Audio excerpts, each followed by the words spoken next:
ओम नमो भगवते वासुदेवाय। श्रीमद् भगवत गीता के 8वें अध्याय का महात्म्य।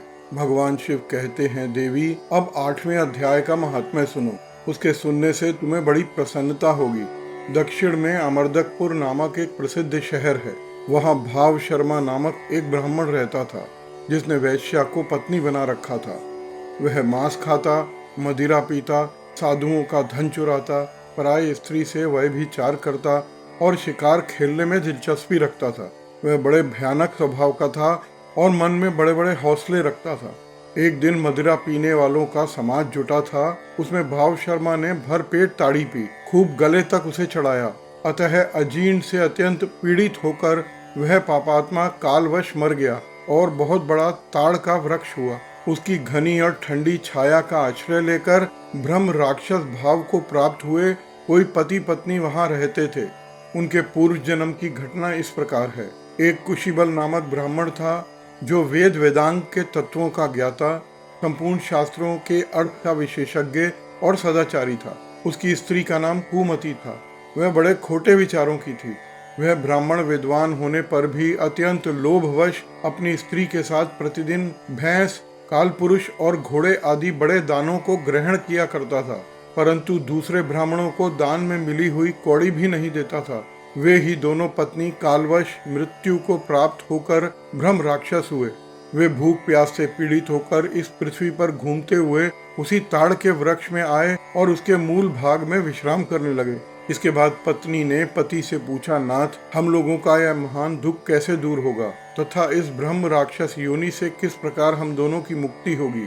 तब उस ब्राह्मण ने कहा, ब्रह्म विद्या के उपदेश, आध्यात्म तत्व के विचार और कर्म विधि के ज्ञान बिना किसी प्रकार से संकट से छुटकारा नहीं मिल सकता है। यह सुनकर पत्नी ने पूछा, किम तद ब्रह्म, किम ध्यायात्मम, किम कर्म पुरुषोत्तम, अर्थात पुरुषोत्तम वह ब्रह्म क्या है, अध्यात्म क्या है और कर्म कौन सा है। उसकी पत्नी का इतना कहते ही जो आश्चर्य की घटना घटित हुई उसको सुनो।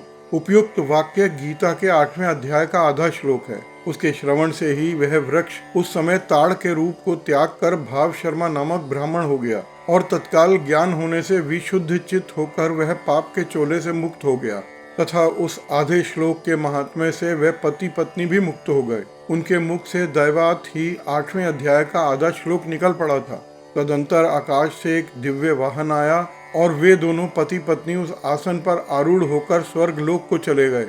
वहां का यह सारा वृतांत अत्यंत आश्चर्यजनक था। उसके बाद उस बुद्धिमान ब्राह्मण भाव शर्मा ने आदर पूर्वक उस आधे श्लोक को लिखा और देव देव जनार्दन की आराधना करने की इच्छा से वह मुक्तिदायिनी काशीपुरी में चला गया। वहां उस उदार बुद्धि वाले ब्राह्मण ने भारी तपस्या आरंभ की।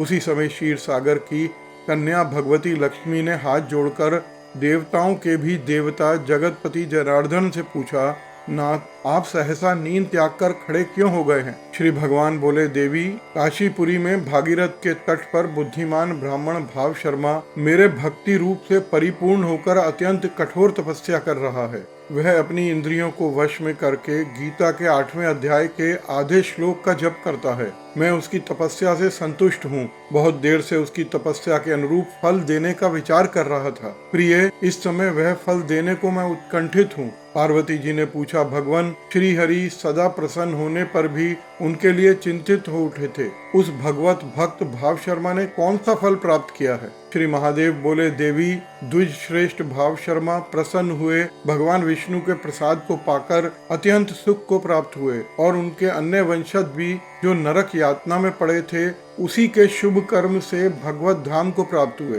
पार्वती, यह 8वें अध्याय का महात्म्य थोड़े में ही तुम्हें बताया है। इस पर सदा विचार करना चाहिए। श्रीमद् भगवद गीता के 8वें अध्याय का महात्म्य समाप्त हुआ।